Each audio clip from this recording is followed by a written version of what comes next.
ఇంకోటి మీరు ఆ కథల్లో కనిపించింది నాకు, గతాన్ని విపరీతంగా తలుచుకుంటాయి మీ పాత్రలు. గతం లేనిదే ఒక కథ ఉండదు. మామూలుగా నవలల్లో ఉంటాయి కానీ మీ కథల్లో గతం చాలా వస్తుంది. కాబట్టి ఆ గతాన్ని తలుచుకోవడం, అది మళ్ళీ పునశ్చరణ చేసుకోవడం, దానివల్ల వచ్చే మానసికమైన ఇబ్బందులు అవి చాలా ఎక్కువ రాశారు. ఏమిటి కారణం దానికి? గతం, నా మనసే కారణమేమో. గతం అనేది రాయడం మనసునే కాదు. అదే గతాన్ని కూడా తలుచుకుని కూడా బాధపడుతూ ఉంటాం కదా, అయ్యో ఇలా జరిగి ఉండకూడదు.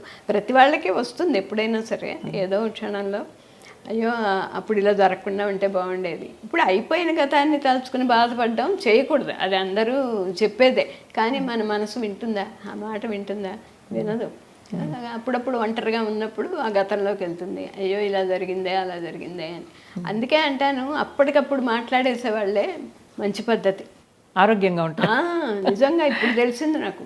అప్పటికప్పుడు చెప్పేసేవాళ్ళు హాయిగా ఇదేంటి ఏమీ లేకుండా రిలాక్స్డ్గా హాయిగా ఉంటారు. ఇంకా వేరే బాధలు ఉండవు వాళ్ళకి. మళ్ళీ కొత్తగా ఏదైనా వస్తే మళ్ళీ మాట్లాడేది. అదే మంచి పద్ధతి. నిజంగా నేను దాన్ని బట్టి ఏంటంటే సైకాట్రిస్ట్ లాగా. అవును, అంటే చాలా సైకలాజికల్ ఇది కోణం చాలా కనిపిస్తుంది మీకు అసలు అన్నిట్లోనూ, అది బాగా కనిపిస్తుంది. అది ఇంకొకటి నాకు బాగా ఆశ్చర్యం కలిగించింది. మామూలుగా ఆడపిల్లలు పాత్ర అంటే మొట్టమొదటి శీలాన్ని గురించిన చర్చ చాలా ఎక్కువ ఉంటుంది. మీరు 2-3 కథల్లో ఒకటి చాలా ముఖ్యమైన విషయం లేవదీశారు. చాలా యథాలాపంగా తీసుకోవడం, శీలాన్ని కోల్పోవడం అనే దాని కాకుండా, తల్లికి వైద్యం చేయించాలంటే ఈ అమ్మాయి ఆ రోజు ఒక పురుషుడితో ఆమె కాంప్రమైజ్ రాజీ పడిపోయింది అంటే, లేకపోతే తల్లికి వైద్యం కుదరదు. ఆ అమ్మాయి తను మామూలుగా చేసేస్తుంది ఆ పనిని. తను ఏదో శీలం కోల్పోతున్నానన్న ఫీలింగ్తో చేయదు. అది చాలా ఆధునికమైన ఆలోచన. మీరు ఎప్పుడో రాశారు ఆ కథ. అప్పుడప్పుడు అలాంటివి కూడా, అంటే నా మనసులో అలా కూడా ధైర్యంగా ఉండాలి ఆడపిల్లలని ఒక పక్కన ఉండేదనమాట. కానీ కాలాన్ని బట్టి అయ్యో ఇలా వెళ్ళిపోతే ఆడపిల్లకి చెడ్డ పేరు వస్తుందేమో అని ఈ బాధ ఉంది. ఈ 2 రకాల వైవిధ్యాలతోటి కథలు అలాగా. ముఖార్ రాగం, అశోకవనంలో సీత 2 నా దగ్గర లేవు ఇప్పుడు. అవి యువ మంత్లీలో వేశారు.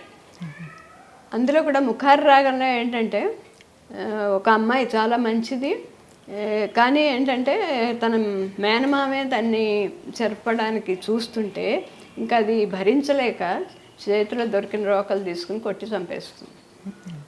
అప్పుడు నేను ఎండింగ్ అలా చేశానన్నమాట. ఎందుకంటే మరి ఎప్పుడో అప్పుడు తను రక్షించుకోవాలి ఆడది.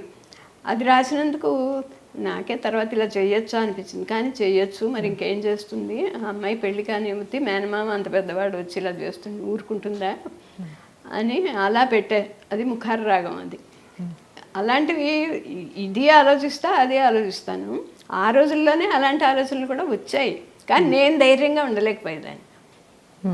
నేను బయటకు తిరగడం, ఇప్పుడు మెడ్రాస్లో ఉన్న వాళ్ళు సంగీత నాటక అకాడమీ ఉంది, వాళ్ళు మెంబర్గా చేర్చుకుంటామని ఇంటికి వచ్చి అడిగితే నేను రాలేనండి, పిల్లలిద్దరు చిన్నవాళ్ళు, నేను వీళ్ళని వదిలిపెట్టి వీళ్ళు స్కూల్ నుంచి రాగానే ఇంకా మళ్ళీ నేను ఎక్కడికి వెళ్ళేదాన్ని. బయటికి వెళ్ళడాలు లేవు.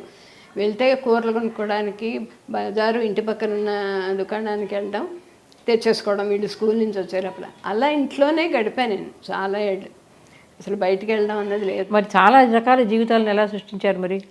అదే చెప్తున్నా కదా, ఇరుగు పొరుగు వాళ్ళు చెప్పుకునే వార్తలు, ఈ పత్రికల్లో 2-3 రకాల పత్రికలు, దినపత్రికలు కొనేసేవాళ్ళం, వాటిల్లో వస్తూ ఉంటాయి. అవి చుట్టుపక్కల ఇళ్ళవాళ్ళు మటుకు అన్నీ ఇలాట అలాట అలాట అని చెవుల్లో వేస్తూ ఉండేవారు. దానివల్ల నాకు బాగా ఎక్కువగా తెలిసేది, ఇలా జరుగుతోంది అలా జరుగుతోందని. బయటికి వాళ్ళు రమ్మని, వాళ్ళు ఆంధ్ర అసోసియేషన్ వాళ్ళు మీటింగులకి వాటికి రమ్మని ఇంటికి వచ్చి పిలిచినా కూడా నేను ఒక్కదాన్ని ఎక్కడికి వెళ్ళేదాన్ని కూడా కదా. అది కూడా ఉంది నాకు, ఎవరో తోడు ఉంటే తప్ప ఒక్కదాన్ని అసలు బయటికి వెళ్ళడం అని చేసేదాన్ని కాదు. ఆయన ఉన్నప్పుడు కూడా, ఆయన పొద్దున్నే 7ంటికి ఫ్యాక్టరీకి వెళ్ళిపోతే రాత్రి ఎప్పుడో వచ్చేవారు. ఇంకా టైం అంతా నేను ఇలాగే పని మనిషి వచ్చి అన్ని పనులు చేసి వెళ్ళిపోయేది, నేను రాసుకోవడం. నాకు దాని మీదే ఆసక్తి, ఎందుకో తెలియదు. రాయడాలు, మనసులో వచ్చిన ఆలోచనలు వెంటనే కాగితం మీద పెట్టేయడాలు, పిల్లలు వచ్చాక వాళ్ళతోటి ఇలా గడిచిపోయింది. రానని చెప్పి నేను మెంబర్గా కూడా జారలేదు, వెళ్ళలేదు. కానీ ఒకసారి మాత్రం ఈ చిరంజీవిని కుమార్ గారి పేరు వినే ఉంటారు, డాక్టర్ చిరంజీవిని కుమార్ గారు. ఆవిడ కాకినాడలో ఉండేవారు. ఆవిడ సభ పెట్టారు హోటల్ సవేరాలో, మెడ్రాస్లో పెట్టారు. ఆవిడ చెల్లెలు మా పక్క ఫ్లాట్లోనే ఇలా ఉండేదన్నమాట. అందుకని బాగా తెలుసు, వాళ్ళ కుటుంబం అంతా తెలుసు. వాళ్ళు మా తరఫు దూర బంధువులు కూడా. అందుకని ఆవిడ ఏం చేసిందంటే వచ్చి మీరు రావాలి అంది. అంటే నేను ఒక్కదాన్ని ఎక్కడికి రానండి అన్న. అంటే ఎందుకు మా చెల్లెలు వస్తుంది కదా, మా చెల్లెలతో కలిసి వచ్చేయండి తీసుకొస్తుంది మిమ్మల్ని అన్నారు. అలా వెళ్ళా. అలా ఆవిడ ఏమిటంటే ఆయన మిరియాల రామకృష్ణ గారి పుస్తకం పిహెచ్డి సిద్ధాంత అది అక్కడ చేశారు. అప్పుడు వెళ్ళాను. అలా ఎవరన్నా కూడా దగ్గరుండి తీసుకెళ్తా అంటే తప్ప అసలు ఎందుకంటే అసలు భయం మద్రాసులో ఆ రోజుల్లో ఆటోలో కళ్ళు వెళ్ళడం ఆడవాళ్ళు సేఫ్గా ఉండేది కాదు. భయం ఆటోలు వాళ్ళు బాగా మోసాలు చేసేవారని పేరు. అందుకని అసలు నేను ఆటో ఒక్కదాన్ని ఎక్కను, ఎక్కడికి వెళ్ళను. నడిచే దూరంలో షాప్ ఉంటే అక్కడికి వెళ్ళి కూరలు కొనుక్కురావడం అంతే. అలా ఉండేదాన్ని అనమాట. ఏమిటో నాలోకం నాది. ఎవరో మ్యూజిక్ డైరెక్టర్ వచ్చి ఒకసారి మీ ఇంట్లో ఇక్కడ పెట్టుకుంటామండి మేము ఒకరోజు రికార్డింగ్ అన్నారు. సినిమాల వాళ్ళకి అసలు అది వాళ్ళకి నేను పోనండి అని చెప్పేసాను. అలాగే మా పక్కనే 5-6 అడుగుల దూరంలో ఒక భీమేశ్వరరావు గారు, ముంజులూరి భీమేశ్వరరావు గారు అని అసిస్టెంట్ డైరెక్టర్, బాపుకి అసిస్టెంట్ అసలు చుట్టుపక్కల అందరూ సినిమాల వాళ్ళే. నేను ఎవరితోనూ పరిచయాలు చేసుకోలేదు, ఏం లేదు. ముంజులూరి భీమేశ్వరరావు గారు ఒకసారి వచ్చారు, వాళ్ళ అమ్మాయిని తీసుకుని మా ఇంటికి వచ్చారు. వచ్చి మీరే కదా తమిరిస జానకి గారు, ఇక్కడ ఉన్నారని తెలిసింది. ఎలా తెలుస్తుందో వాళ్ళకి, మరి నాకైతే తెలియదు. పత్రికల వాళ్ళకి రాసి కనుక్కున్నారేమో. వచ్చారు. వచ్చి మా ఇల్లు ఈ పక్కనేనండి, రోడ్డుకి అటు సైడ్ మా ఇల్లు, ఇటు సైడ్ మీ ఇల్లును. మేము ఆంధ్ర అసోసియేషన్ తరఫున ఇక్కడ సభ పెడుతున్నాం, దానికి మీరు రావాలి అతిథిగా. అమ్మ నేను రానండి బాబాయ్ అంటే ఎందుకు రానంటారన్నారు. నేను అలా వేదికలు ఈ ఊరు వచ్చాక ఎక్కే కానీ ఇదివరకు ఎవరు పిలిచినా వెళ్ళాల. వేదికలు ఎక్కను, నేనేం చేయను, మాట్లాడను, అలా కూర్చుని వచ్చేస్తాను, అలా అయితే వస్తానండి అన్న. అయితే రండి, ఇంత దగ్గరగా ఉండి రాపోవడం ఏంటి, రావాలి మీరు అన్నారు. అంటే సరే అన్నాను. వెళ్ళి కూర్చున్నాక జయసుధను పిలిచారు వేదిక మీద. సడన్గా మనందరిలోనూ రచయిత్రి తమిరిస జానకి గారు ఉన్నారు. వాళ్ళందరికీ విషయాలతోటి పరిచయం అయినట్టు ఉన్నారు. ఆవిడని వేదిక మీదకి రమ్మని పిలుస్తున్నాం, జయసుధని ఏమో మాల వేయవలసిందిగా కోరుతున్నాం అనేసరికి నేను తెల్లబోయాను. బాబాయ్ నేను వేదిక మీద ఎప్పుడూ ఎక్కలేదు. నాకు భయం కూడా ఉండేది. స్కూల్లో కాలేజీలో కూడా నాకు బాగా పిరికిదాన్ని కొంచెం.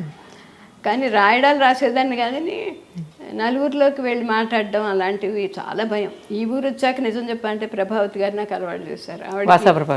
ఆవిడకి దండం పెట్టుకోవాలి.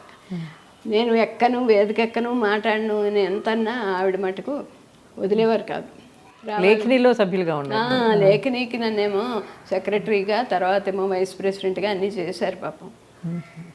అలా నేను అందుకే ఆవిడ ద్వారానే ఈ ఊరు వచ్చాక ఇన్ని సంవత్సరాలకి నేను కొంచెం నలుగురిలోకి రావడం, వేదికలకి.